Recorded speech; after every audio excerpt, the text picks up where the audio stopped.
Maybe I'm going live. I'm live. There I am. Hello. How's everybody? Hello. It is Sunday, July 5th, 2020. I am Kristen. I am the director of the Island Free Library on Block Island. I am Kristen Bauman. This is Frankenstein Tea, a daily program from the Island Free Library. It is short stories for adult listeners. Short stories for adult listeners. So adult themes, adult language, adults. Yeah, I guess that's it. Adult themes, adult language, adult ideas, adult conversations, adult swearing, blah, blah, blah. It's also a little bit of a check-in. How you doing today? How you feeling? I'll tell you how I'm feeling. I am ready to go.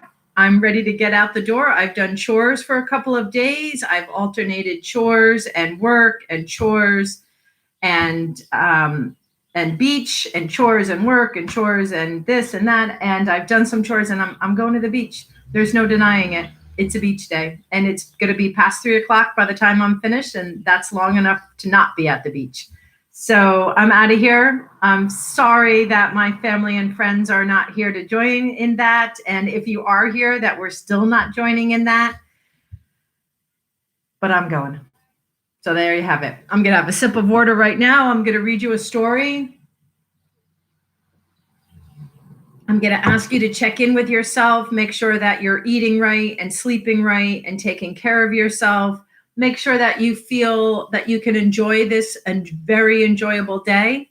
And if for any reason you can't, and reaching out to a friend or reaching out to a family member or taking a nap or taking some other step towards your health, caring for your own self-health, if that's not enough, I urge you to reach out to the medical center, check our website, the NAMI BI, not the Island Free Library website, but I also work with NAMI BI. Mental health, blockislandmentalhealth.org. Check that out. There's resources available to you because really it's a nice day. And I get it. It's not always easy to get out there and enjoy it. Understandable, reasonable. It happens. It doesn't discriminate why that happens to some people. It happens. No shame, no stigma. Reach out and get your help.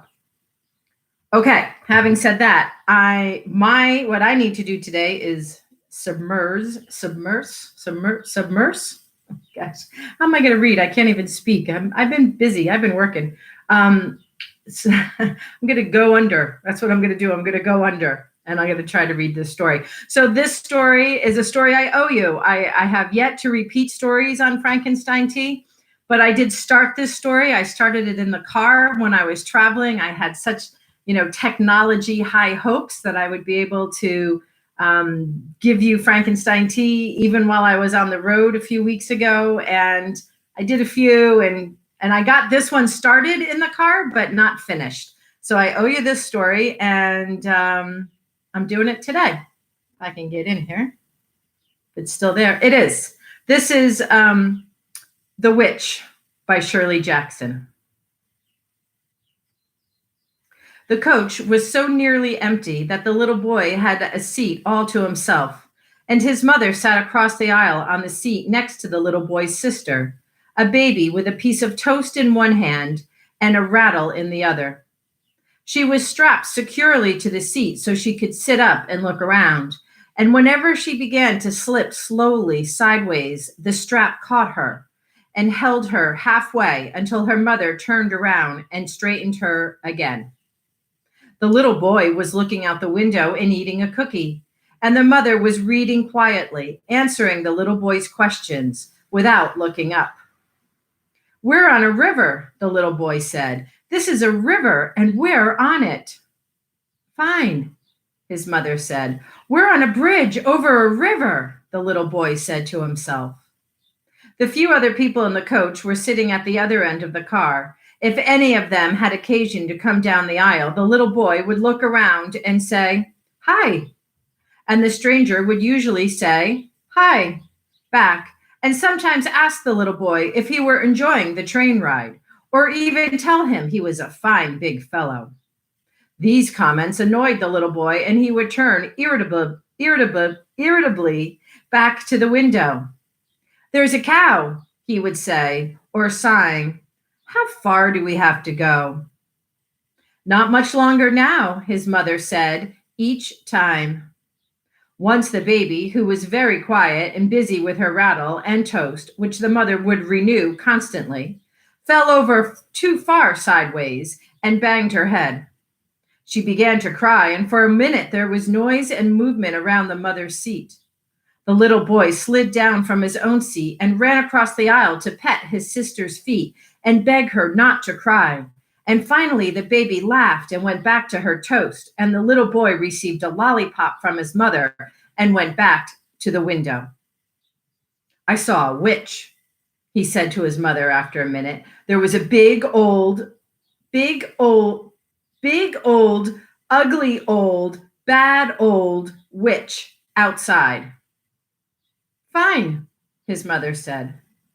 "A big old ugly witch, and I told her to go away, and she went away," the little boy went on in a quiet narrative to himself. "She came and said, 'I am going to eat you up.' And I said, 'No, you're not.' And I chased her away, the bad old mean witch." He stopped talking and looked up as the outside door of the coach opened and a man came in. He was an elderly man with a pleasant face under white hair. His blue suit was only faintly touched by the disarray that comes from a long train trip.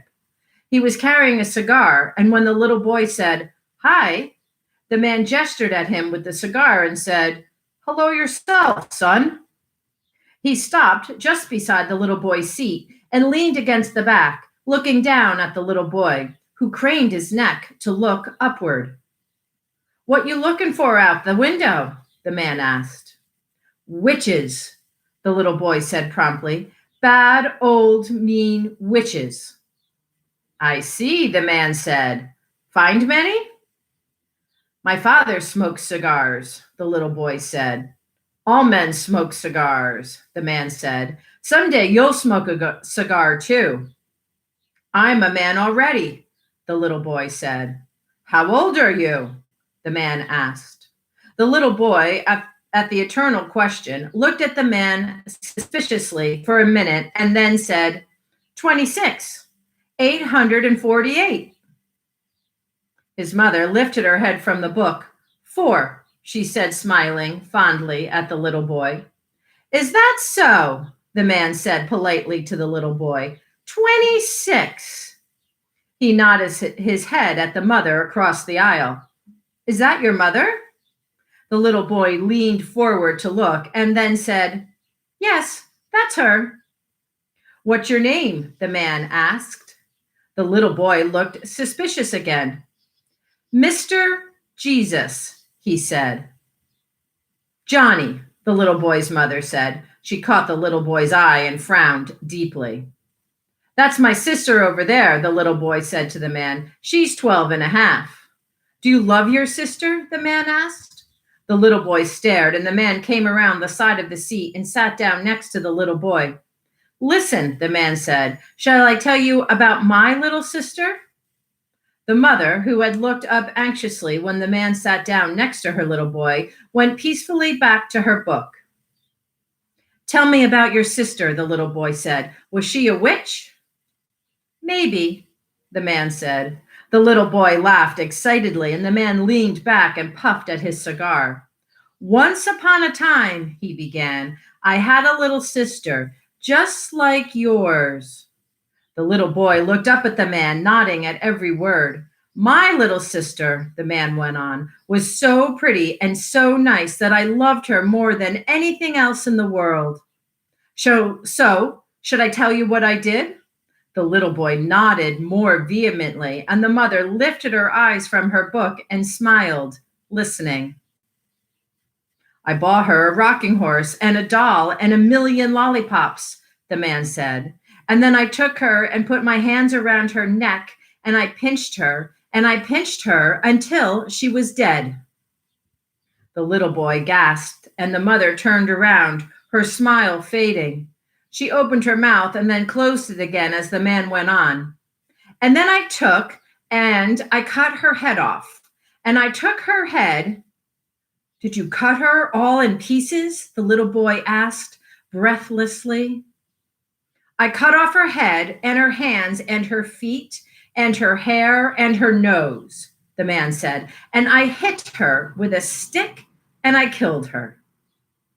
Wait a minute, the mother said, but the baby fell over sideways just at that minute, and by the time the mother had set her up again, the man was going on.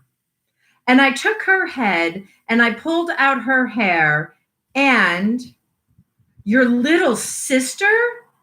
The little boy prompted eagerly. My little sister, the man said firmly, and I put her head in a cage with a bear, and the bear ate it all up. Ate her head all up? The little boy asked. The mother put her book down and came across the aisle. She stood next to the man and said, Just what do you think you're doing? The man looked up courteously and she said, Get out of here. Did I frighten you? The man said. He looked down at the little boy and nudged him with an elbow, and he and the little boy laughed. This man cut up his little sister, the little boy said to his mother. I can very easily call the conductor, the mother said to the man. The conductor will eat my mommy, the little boy said. We'll chop her head off. And the little sister's head too, the man said. He stood up, and the mother stood back to let him get out of the seat. Don't ever come back in this car, she said. My mommy will eat you, the little boy said to the man. The man laughed, and the little boy laughed, and then the man said, Excuse me, to the mother, and went past her out of the car. When the door had closed behind him, the little boy said, How much longer do we have to stay on this old train?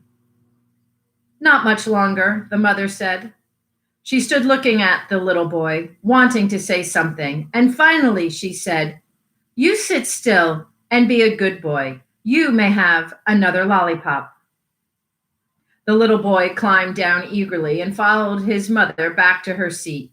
She took a lollipop from a bag in her pocketbook and gave it to him. What do you say? She asked. Thank you, the little boy said. Did that man really cut his little sister up in pieces?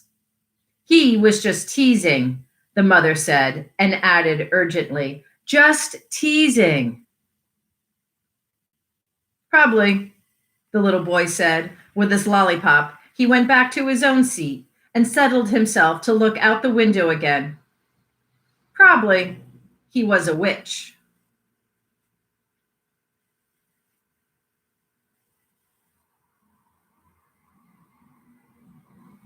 The Witch by Shirley Jackson.